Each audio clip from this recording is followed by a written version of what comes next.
Hi, this is YouTube Librarian by J. Dubensky. I'll be practicing recitation and meditation. Recitation, spelled Recitation, while reading The History of the Future, Oculus, Facebook, and the Revolution of Virtual Reality. And then I'll be practicing meditation while wearing an HTC Vive Flow VR headset.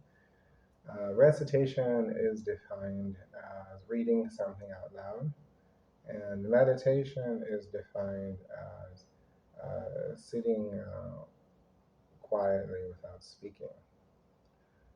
Uh, this is chapter 5, page 56, June 15, 2012. Unlike the smoky wood ambiance and dark leather decor typical of most upscale steakhouses, the SDK La Cienega, with its dramatic gold lighting, full cracked titles and towering walls and bleached steel horns, took LA's swing to a level that Palmer Luckey had never seen before, which is why when Luckey stepped inside wearing flip-flops, cargo shorts, and a gray Atari t-shirt, he received stares from just about everybody nearby. Palmer earboomed coming over to collect his gifts. You made it. Brandon. Oh, hey. Sensing that Lucky was out of his element, Earba smiled and gave Lucky a friendly, it's not as bad as it looks pat on the back. Follow me, Earba said, and then led him across the crocodile tile floor and over to a circular booth in the corner where Lucky was a bit surprised to see 5 other guys who at first glance out looked to him like they could have passed for clones of Earba. Then one by one they introduced themselves. Mike Antonov, software architect at Yaki, co-founded Scaleform with Arabia. Nate Mitchell, senior product developer at Yaki, before that a Scaleform guy. Sven Dixon, designer at Scaleform Autodesk, known Earba since forever. Grant Castle, former finance guy, currently marketing manager at Autodesk. James Bauer, CEO of Wikipad, co-founder of Earba. And then, of course, Brandon Iriba. We just started Wikipad. Iriba explained, making it sound like starting a company was as easy as vacation in nearby cities. That was kind of the whole point of this evening, to convince Lucky that starting a company wasn't a big deal. Given this objective, Iriba couldn't have asked for a better ensemble for guys whose faith in him had paid off handsomely when Scalefront was sold, plus another, Bauer, whose startup Iriba had financed. Forces combined, these guys were a walking, talking advertisement for Iriba's expertise and character, all of which was set against the backdrop of shiny, beautiful people. Even if that wasn't exactly like you see, Iriba's crew couldn't help but think the whole situation felt like a scene out of The Social Network, the one where Sean Parker dazzles Mark Zuckerberg and Dustin Moskovich with a glimpse of what their lives could be. Except in this situation, as Castle would later put it, was 6 sharks and a deer caught in the headlights. Although what Castle next noticed, and soon the others did as well, was that this kid was no deer, because the minute Lucky opened his mouth and started talking, building momentum through sentence, segueing, tangenting, and bantering and creating fun, it was clear to everyone around the table that there was something magical about Palmer Lucky. Is it true you sent Carmack your one and only prototype? Uriba asked. No paperwork, no money, no nothing. Yeah, Lucky. I mean, when Jesus asked to borrow your clothes, your boots, and your motorcycle, you say yes. It took the guys a moment to get Lucky's Terminator reference, but even during those seconds, the verdict was already in. They loved this kid. He was confident without being arrogant. He was intelligent but still intelligible. And through the night, whether talking, listening, or just picking a shrimp rice krispies, there was exhilarating and invigorating. Is he really only 19? Air of genius to him. Are you dropping into college? Castle, is that right? Hey, everybody chiming in. Nothing wrong with that. Lucky chuckled. Well, I don't think there's anything wrong with it, but my situation is a little complicated, so long story unfortunately, that is very interesting. What it boils down to is that Cal State Long Beach screwed me, and I can't really blame her. Basically, there's this thing called the Long Beach Promise. There's a system set up between the California state universities and the local community colleges. It was designed to keep the universities from being too overcrowded by encouraging students to use the community colleges more. And then if you have a certain grade point average, they 100% guaranteed that you'd be able to transfer to a Cal State. So that was a really cool program up until the Long Beach Promise was suspended right around when I needed. So what a promise it was. And where were you before that, Casas? I was homeschooled from this moment. That's awesome, Mitchell said. Was it by yourself or with siblings? Let's see. Like he said, running through the chronology in his mind. It was my sisters for a lot of it, but they ended up going to private high school. A lot of it wasn't my mom teaching me.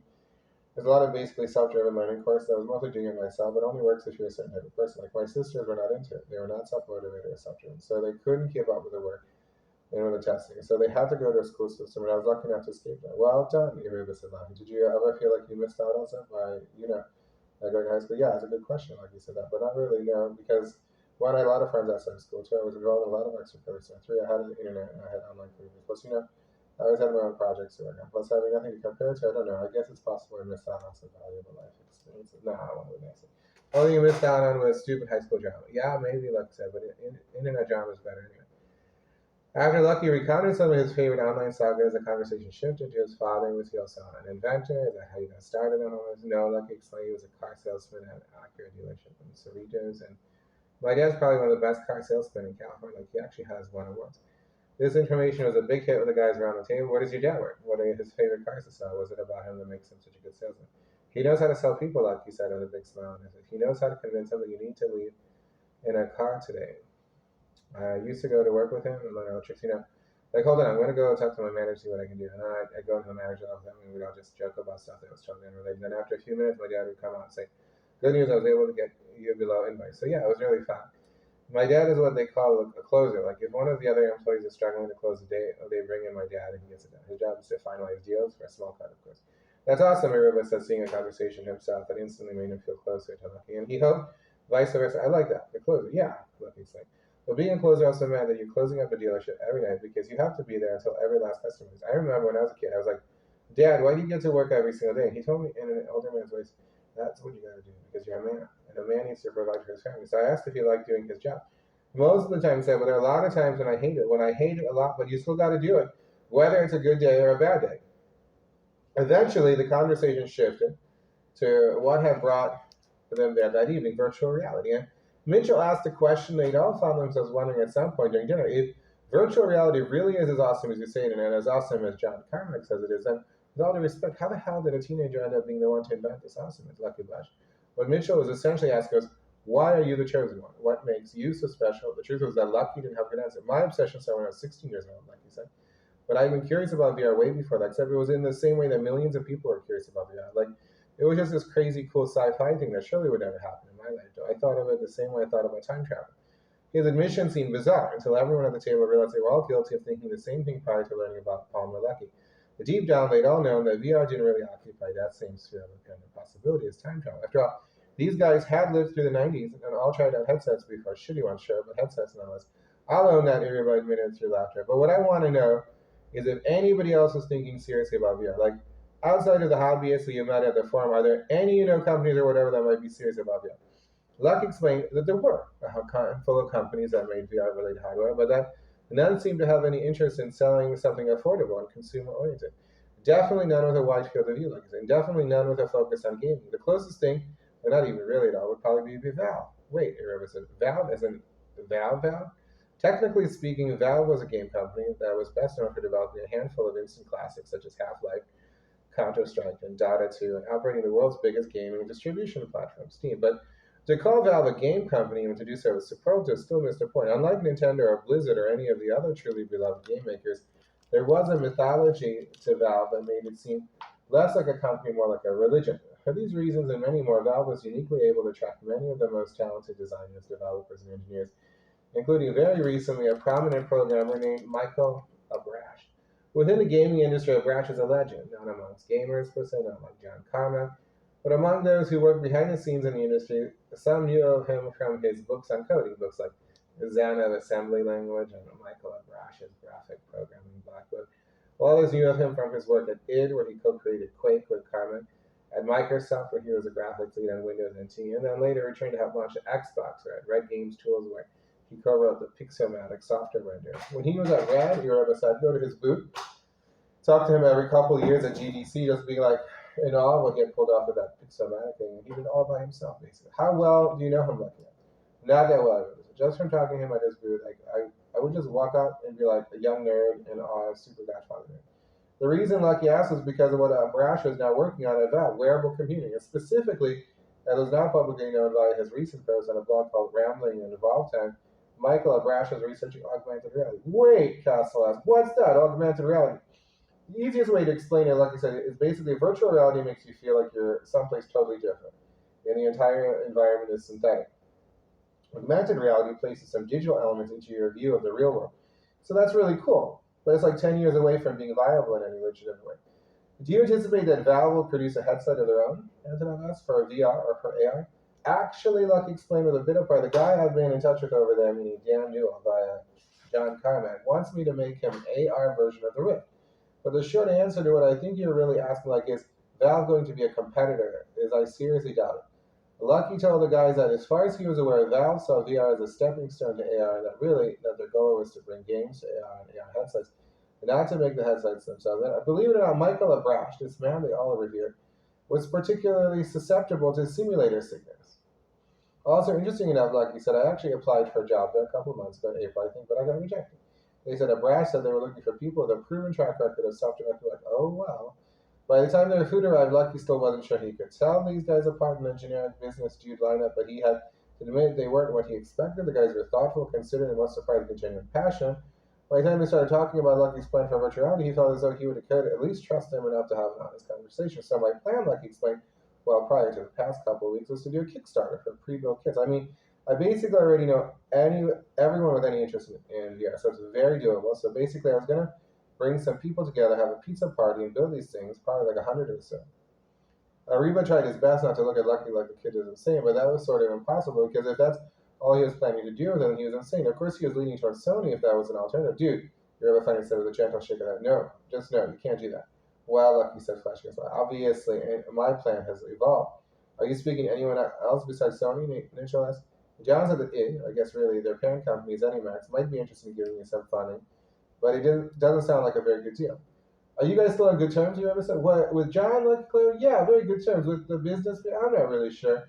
I'm honestly not even sure what they want, other than to hold off on the Kickstarter. But the guy there, Todd Holland, said he's been really nice to this, and they haven't uninvited me from QuakeCon. So I guess that means we're still good.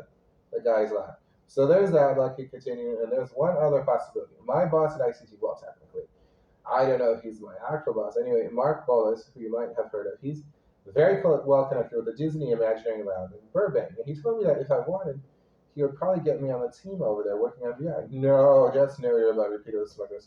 As cool as that sounds, you better be off doing the pizza party option. At least that way it's yours. It's hard to say that this in the exact way began Michael Antonov, but this way that Brendan is describing, it is the best feeling in the world.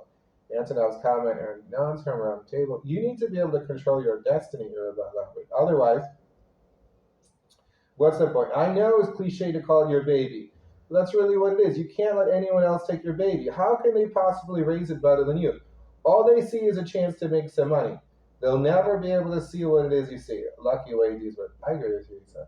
But let me ask you, and I don't mean this in an offensive way, isn't that what you want me to do, to work with you? I want to work with you to help you grow your vision and ensure that you have the resources to make it happen. Sure, Lucky, except for a million things, and maybe one time we'll talk them all out, but, and I mean this so sincerely, just trust me here, please. That's not even what this dinner is about. Obviously, I think it would be awesome if you let us help you make this thing huge, but what really, really matters, so much more than working with us or not working with us, is that you work on this yourself. What about Laurent? Lucky is. He didn't have any particular strong desire to work with Laurent Scaly, the man who had introduced him to Iriba, but Lucky figured that if he and Iriba ended up moving forward, Laurent would probably want to be involved. Don't worry about Laurent, I rather say. The dinner isn't about Laurent. It's about you, making sure that you understand your options and you do what's best for you. I want to do what's best for VR. Of course, Iriba agreed. That's what we want here. All I'm trying to say is that opportunities like this are real. Trust me. You only get a shot like this once in your life. By midday through the meal, Lucky was convinced this really was, most likely, his one and only shot. So, of course, he couldn't allow himself to be a spineless sellout. He needed to see this thing through to the end. But there was just one problem with that. He was practically broke. How do you turn down a $70,000 salary when you have less than $700 in your bank account? Here's the thing, Lucky said, a hint of vulnerability. Of course, I want to own my own company. That's always kind of been my dream, but can I really afford to pay myself nothing with an offer for so much money on the table? Palmer, Iriba said with their restaurants, you realize that if you start the company, you can pay yourself whatever you want. Lucky's lit up in a way that revealed his, oh my God, you can really do that? For the next hour or so, the conversation shifted to all the wonderful things that you can do when you run your own business, all the fun you can have, all the money you can make, and in all fairness, all the hours of stress that your mind and body can only barely handle But that didn't deter Lucky. He was already conditioned for that kind of life anyway. And yet, as much as Candu's spear dominated the conversation at Eden's most important moment, came Ariba told Lucky the one thing he couldn't do. You can't sell a kit, Ariba emphatically stated. What do you mean, Lucky asked. You think I should wait and then sell like a finished product or something? Oh no, sorry, Ariba said swiftly shaking his head. But it's good you brought that up because it gets exactly to my point. Let's say you did suddenly have a totally polished, cool as all hell HMD that anyone in the world could buy and experience VR as an affordable price. Then what? Lucky didn't quite know what Iriba was going with this, and by the looks of it, neither did his chorus of entrepreneurs. Okay, Lucky said, then what? Then nothing, Iriba explained. Why would anyone want to buy this thing? Sure, the hardware's cool, but you've got no software. Or maybe somehow you've magically managed to convince a publisher, maybe even a huge publisher, to make a game for your hardware. Well, there's still only one game. That's not a compelling reason to spend a few $100s. I agree, Lucky said. There needs to be a whole ecosystem of software. Exactly, Iriba said, and what's the best way to accomplish that? An SDK. By SDK, Iriba meant software development kit, which is an all-in-one suite of tools that gave users the ability to build comprehensive applications for a specific platform. This was exactly part of what Iriba was pitching for Gigaki, an SDK that made it easy for developers, devs, to create content for Gigaki's cloud-based platform. And so Iriba was suggesting that Lucky do a similar thing, create an SDK that would empower devs to create VR content and bundle them with his Oculus headset. Can you imagine how much content would be created if you packed your hardware with an SDK, Iriba asked? He was so fired up about this idea that Lucky almost didn't have the heart to say what he did next. Most of the VR headsets out there, they already come with their own SDKs. Like I know eMagan has one, Vuzix has one. Iriba appeared completely undeterred, so much so that Lucky was impressed. I don't know too much about this, but what I'm talking about is a super easy to use, well-documented SDK that integrates with all the big game engines, like Unity and Unreal? Yeah. Oh shit, Lucky replied. Now he was the one who felt fired up. And not to sound arrogant, Iriba said, but Nate, Mike, and I are probably the best people in the game industry to create such things. I mean, we've got incredible long-term relationship with Unity and Epic, the company that made Unreal. By the time Lucky got back to his trailer, he was already brainstorming ways to turn down Sony. Iriba and his crew had convinced him that he needed to see things through with Oculus, though he wasn't yet sure how much he wanted them to be a part of that. They seemed like smart, passionate guys, and they clearly had experience turning ideas into companies, but it felt weird starting a VR company with guys whose passion for VR was less than 1 week old. Then there was the fact that every argument they had made against working with Sony could be applied to working with them, as if Iriba had known what he was thinking. Lucky received an email from his new potential partner, Brandon Iriba, to Palmer Lucky, subject Oculus. Hey Palmer, just wanted to send a quick note, say how much everyone enjoyed meeting you and hearing that story. We're fully on board to help you build up the vision, pun intended. We're also excited to help make it even bigger than you imagined. In the end, it's about you, your vision, your company, your product. You'll hear me say many times, it's going to be a really fun ride. Let me know what time you're available tomorrow. Girlfriend first, of course. Talk soon, Brandon. Shortly after, Lucky replied, from Palmer Lucky to Brandon Iriba, subject Oculus. I really enjoyed the meeting as well. Thanks to you and your friends for convincing me out of my rationalizations. Can't wait to get into this. Very enthused. I will let you know. Thanks for being understanding about the time thing. Best, Palmer. So that was chapter 5. And I'm actually reading that for this first time. What I especially enjoyed was Lucky Palmer's definition of VR and AR in the conversation. On page 61, he said the easiest way to explain it, Lucky said, is basically virtual reality makes you feel like you're someplace totally different and the entire environment is synthetic. Augmented reality places some digital elements into your view of the real world. So that's really cool, but it's like 10 years away from being viable in any legitimate way. So the new Apple Vision Pro is probably going to be augmented reality. While the next iteration of the Meta Quest 3, will be virtual reality. Virtual reality makes you feel like you're someplace totally different and the entire environment is synthetic. Augmented reality places some digital elements into a view of the real world. I suspect that Google Lens, Microsoft HoloLens, and Apple Vision Pro are examples of augmented reality versus virtual reality, unless there's a virtual reality component to their operating system. Okay, so I'm going to put on, I've been charging my portable power bank. As you can see, it's all fully charged. It took like all night to do here. So, and then I'm hoping that this cable will work. I kind of misplaced my PlayStation cable. We'll be discussing the HTC Vive Flow. I paid extra for this container, and it does include their kind of emblem on here, and it refers, if I understand correctly, to 3 points: technology, humanity, and imagination. But I might be mistaken about that. It not unlike the Meta Quest container. It's actually quite. I like it. It's unique. So, for example, this is the Meta Quest 2 container. It sells for like $50, and it has a unique shape. It's getting a little bit dirty, unfortunately. On the bottom, you see. This one comes with a unique container. I paid extra for. The story of this, not unlike all of the headsets, the other headset, this is actually a replacement VR headset, and because the first one broke, and this one is already cracking, I had to put a Band-Aid around it. It wasn't tight, and that's why I'm hesitating about paying $1,100 for the new HTC Vive Elite XR, because it's the same kind of tight ensemble. In other words, Mr. Potato Head isn't comfortably putting on the headset. It literally broke. I had to return it and get a new one. I'm not sure how that worked out financially.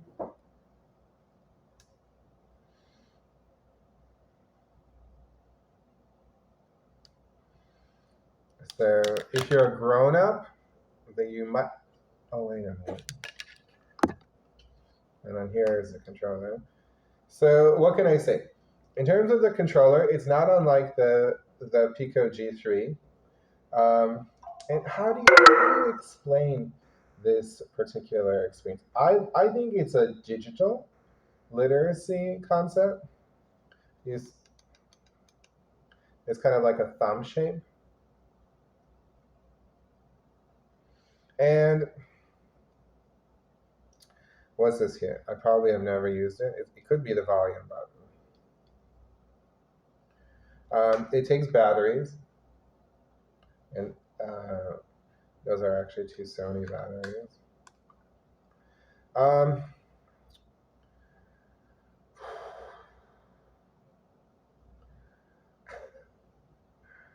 Xbox tried to teach me how to use the controller for every specific game, but in the end, I'm not sure if it's worth it to learn how to use the controller for every specific game without kind of problem solving and figuring it out. Like, if I press this, it does that. I tried to once with Mortal Kombat, so I can get some like fancy moves. In this case, I guess I didn't notice the volume that were on the right one for the first time. I might never have looked at it. Okay, so this is the HTC Vive Flow. It has a cooling effect, not unlike the new Xbox Series X, which sells for $500. Cool air enters through here and comes out here as hot air, not unlike the Xbox Series S, having a hot plate for warm, keeping your cup of coffee warm on. This diopter is very interesting. I can literally take off my glasses, and it corrects it produces correct vision. That's kind of neat. There is a volume up here, power, and there are a couple of things that are a little bit difficult. I'm not going to discuss them right now. So you have the power bank connected to the headset, and then you have a controller. And the controller is optional because sometimes you can use a compatible cell phone as a controller, and I'm not going to be doing that right now. So I'm entering into HTC Vive Flow territory.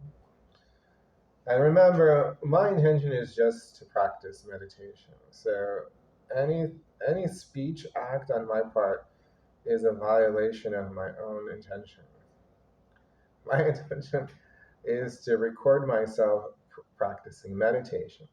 So, in the same way that I probably failed as an educator by practicing recitation, I will probably fail as a meditator by telling you anything about the virtual environment or the interior design of the device. Okay, so when I opened up, there's a library, and I actually don't even want to do that. I just want to sit here and have my experience. Um,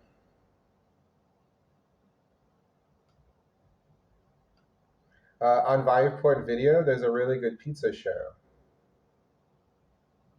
that maybe we'll watch. I like it. This guy goes around trying out really fancy pizzas. It's not virtual reality and three-dimensional, immersive, 360 sense of the word, but we are technically in a virtual reality space, watching a two-dimensional image.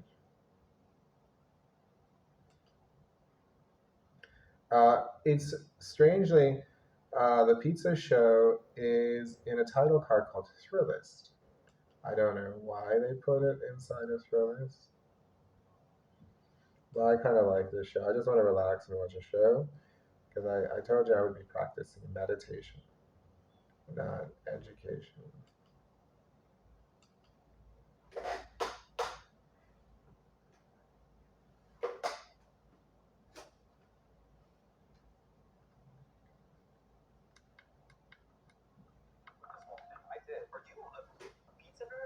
So did you notice I pressed the volume? And this is my first time doing this. Yeah, it actually does control the volume of the controller.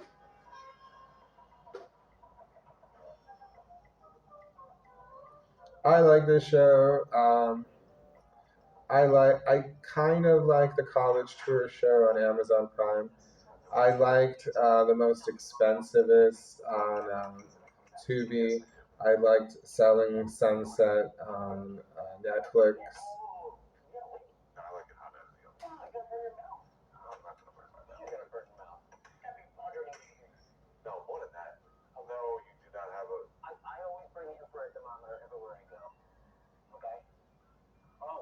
I even like the Kardashians, how it looks on my Nintendo Switch, on Hulu to some extent.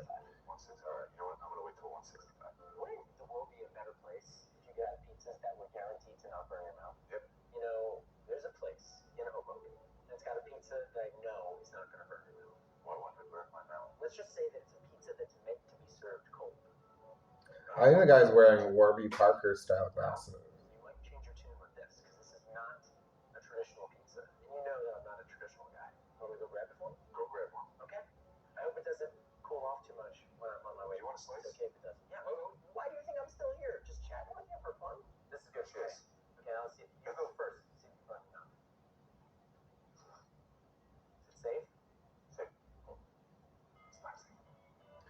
I'm beginning to suspect that this particular device would be especially good for helium, which you have to be a member of. But I would like to try out and see if it works with apartments.com.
So I'm watching a show about making making and eating a pizza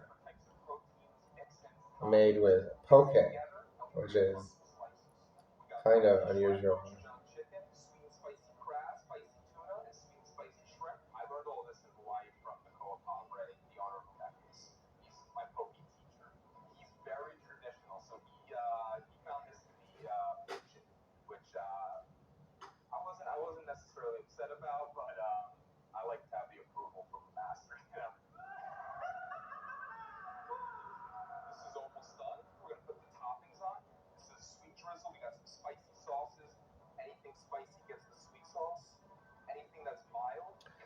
Well, HTC is not making much money off of selling me content because they don't update their store. They're also not updating their content from VR TV perspective the way that MetaQuest and Pico 4 do. Um, I did buy a bunch of accessories like the controller and the container and even a dongle, but they're not making much money off of this particular iteration of the VR headset because they put their I would have been a subscriber, but they put most of their portfolio in the PC VR section and didn't make it available in the all-in-one section. That makes it undesirable to be a subscriber of their subscription service, and they don't update their store with content, so there's really nothing to buy. I actually bought Seven Miracles about Jesus Christ, and it was for PC VR use. And I also bought LA Noir, which I was really looking forward to, and they put it also in the PC VR.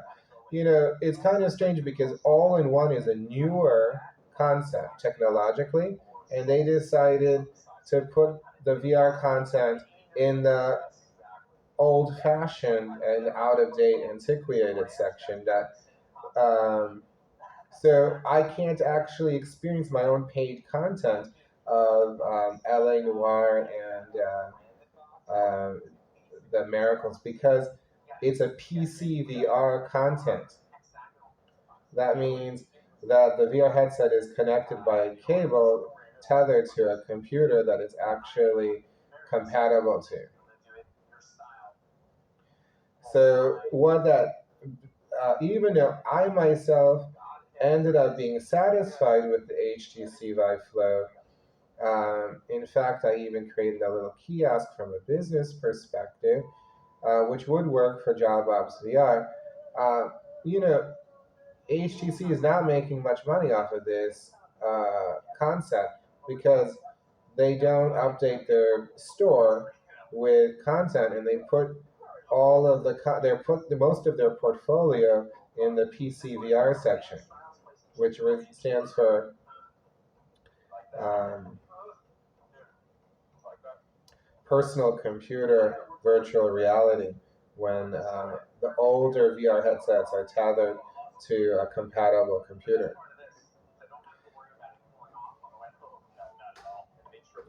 So you won't have too many out-of-pocket costs with the HTC Vive Flow when it comes to buying content because there isn't very much content available in their store. And you won't become a subscriber either because they put their portfolio in the PC VR section.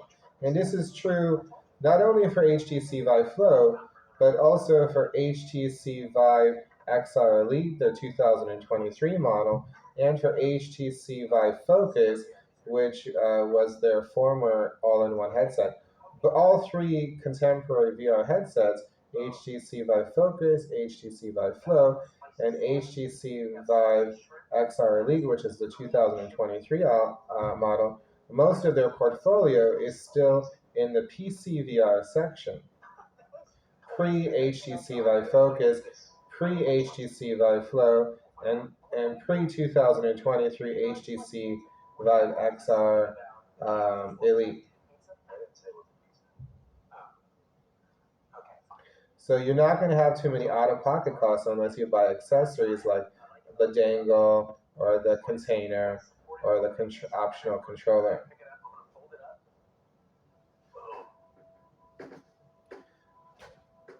You won't subscribe to their subscription service. You won't buy too much content because they put most of their portfolio in the PCVR section, thereby compromising their own business, to be honest with you, and the consumer experience as well.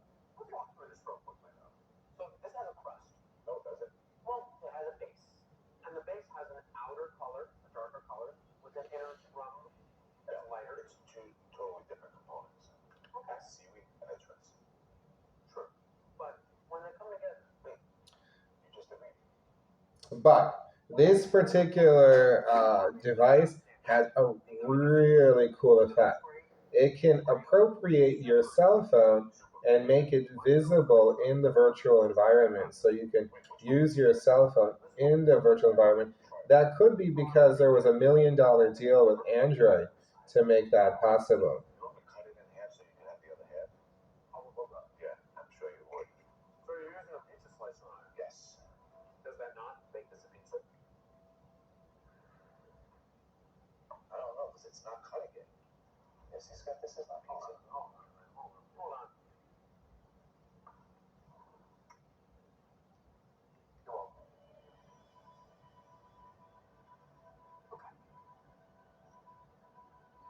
Okay, you know, they're actually eating seafood on top of their pizza. I don't know.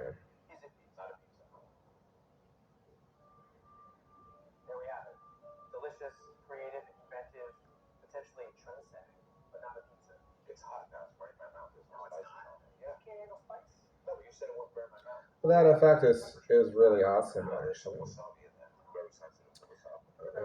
with the cell phone.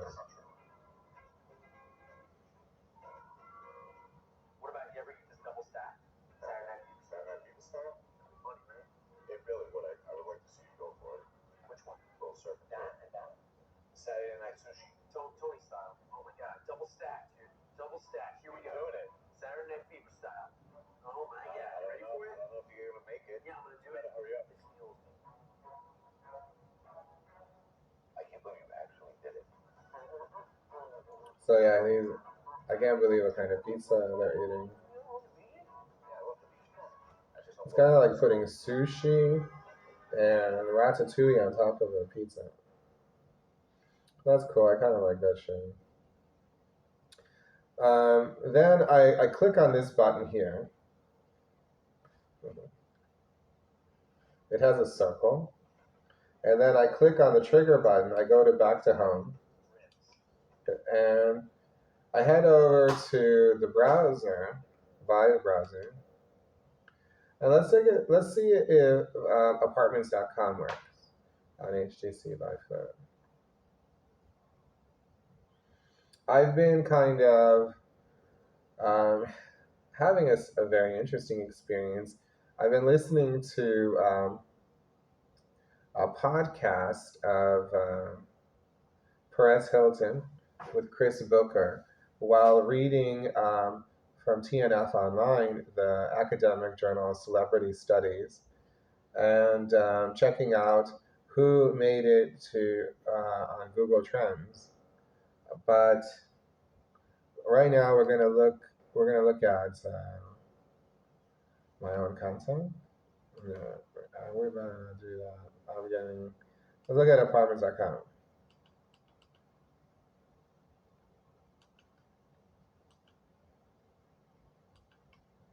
Oh, this is YouTube? Well, okay, let's see what kind of quality they have on. I mean, I don't know. Anybody can find the VR section.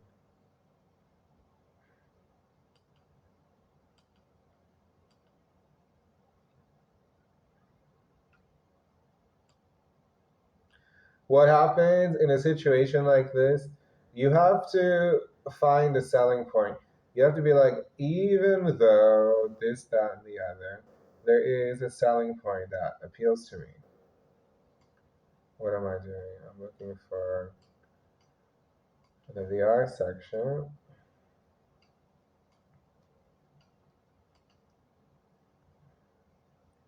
There's virtual reality. And let's take a look and see what kind of quality we have here.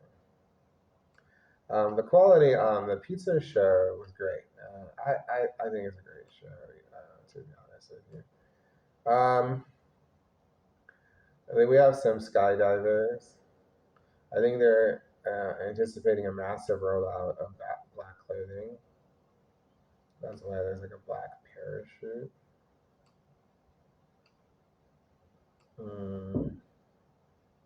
Well, recently, what? I don't know. Let's just turn on and see what we get because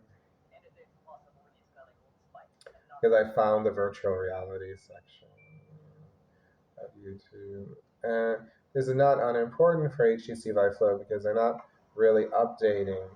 They're not putting on the virtual reality TV show experience the way that Meta Quest and Pico 4 are doing. Welcome to the beautiful Park City, Utah. I don't think we're going to get VR on this. It is 4K. There we go. Oh my gosh. I barely can do it.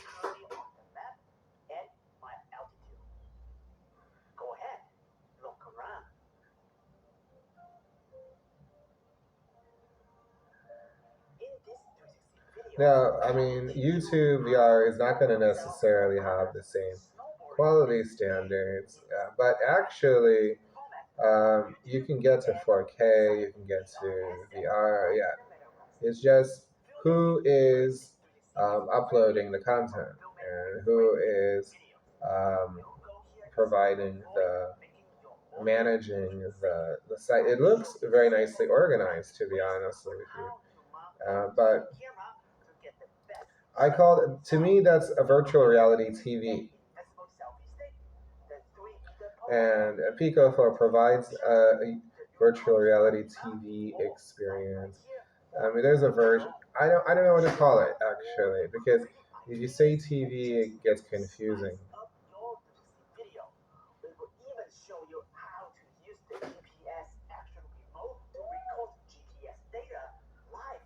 I might have to spend $100 on a swivel chair, 360 swivel chair, so I could fully enjoy virtual reality.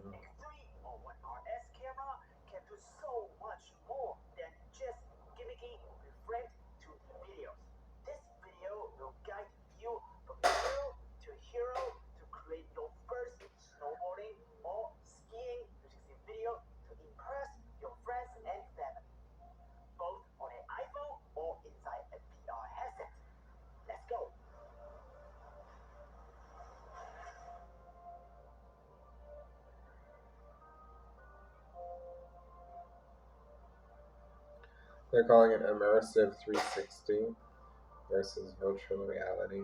And I have to keep that in mind that there could be different ways of getting it's not just virtual reality, but sometimes it's 360 and sometimes it's.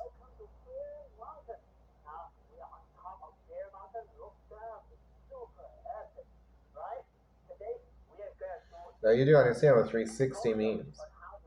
It means in a swivel chair, if I swiveled my chair to the other side of myself, I would be able to see the image behind me, to the right of me, in front of me, to the left of me, all around me. It's like being inside the TV set.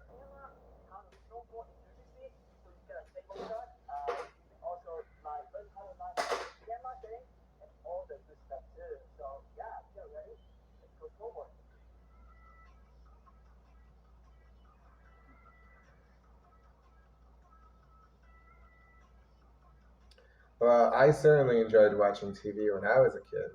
I mean, I somehow did my homework, but that was I didn't. I wasn't the best student when it came to memorizing the material because I was watching channel 32 so much.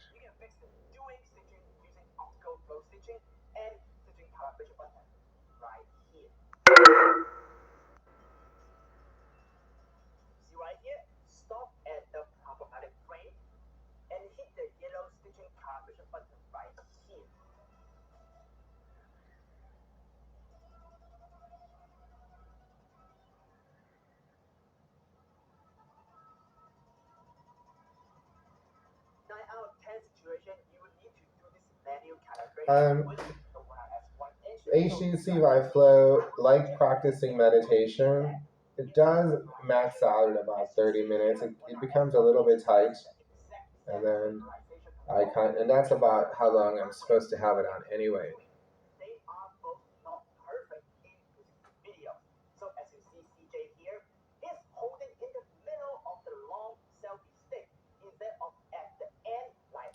What am I watching? I'm watching someone skiing down a snowy white mountain. I think it's an Asian person wearing winter clothing.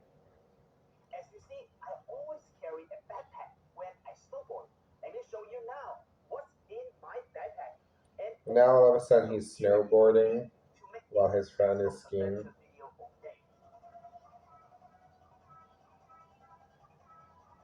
So we're like on top of a mountain, snowy mountain, after going up.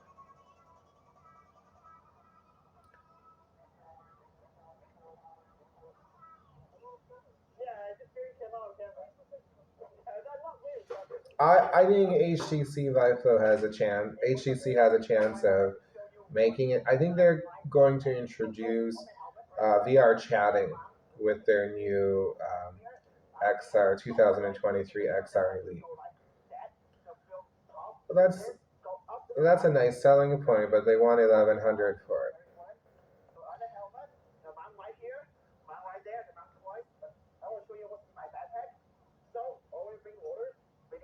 I guess it would be like a Bluetooth, like a I don't know, like not Bluetooth, like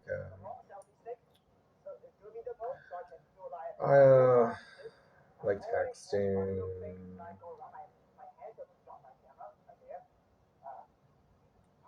Being able to speak to your friends while in VR. I don't know. I don't know for sure, but I think it's a kind of it's not VR chat, but it's which is a specific application. But I think they do in fact have a selling point on their new XR that is slightly attractive.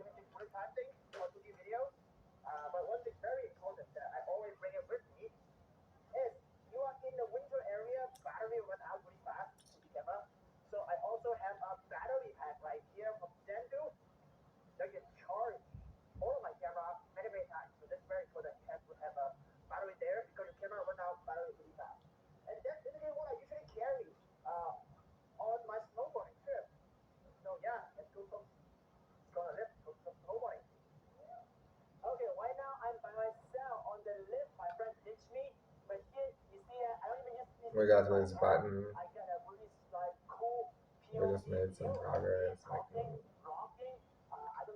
I understand. Better. So this particular collection, it's popular collection number 20. And one day in Agra, I watched like yoga VR.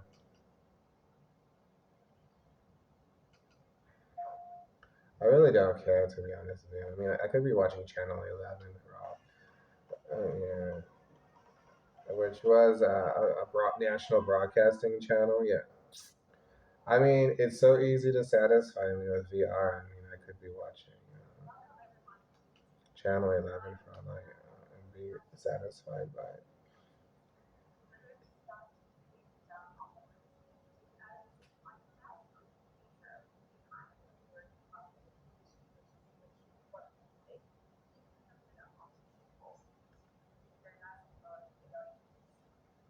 I'm already at 15 minutes, so I'm probably gonna be done with my library user instruction program on virtual reality.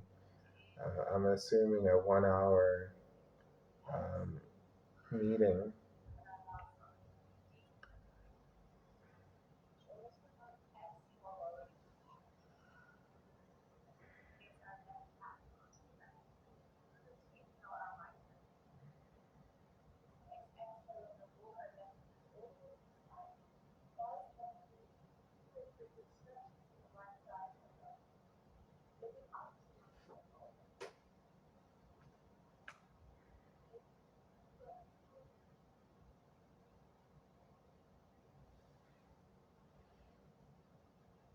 I'm being recommended a stretch by this yoga practitioner.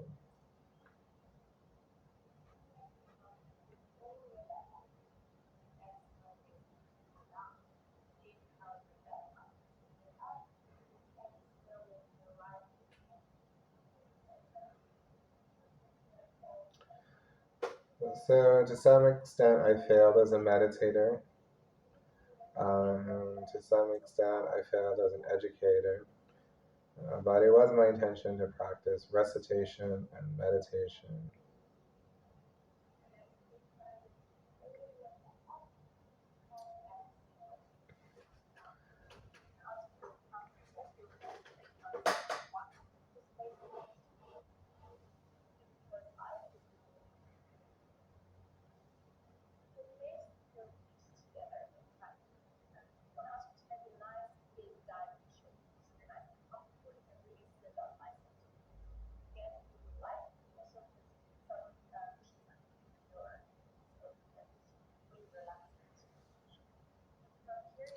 Of course, if you do practice recitation and meditation, you do end up achieving something called a recording of yourself reading something and watching virtual reality content.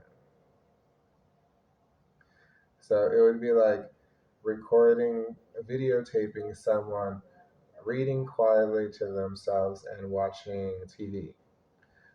So here we have a man watching TV and reading on the couch to some extent.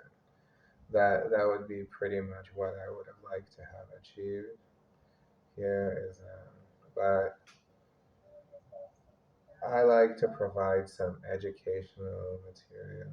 I assume you don't know too much about HTC Live Flow. You're relatively new to virtual reality. So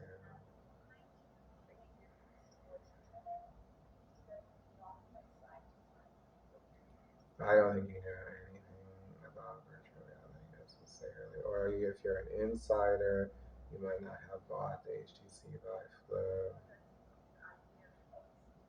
So I provide you a little bit of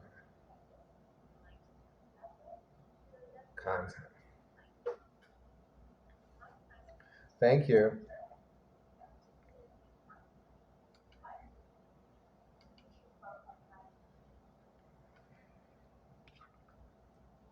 So let's see if this turns off the device.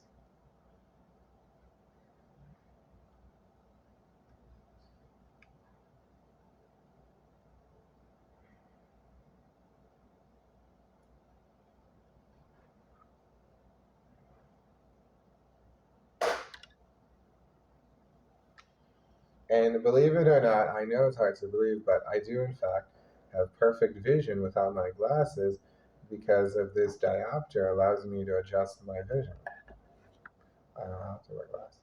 Well, thank you for spending 55 minutes with YouTube librarian Mike J. Dubensky.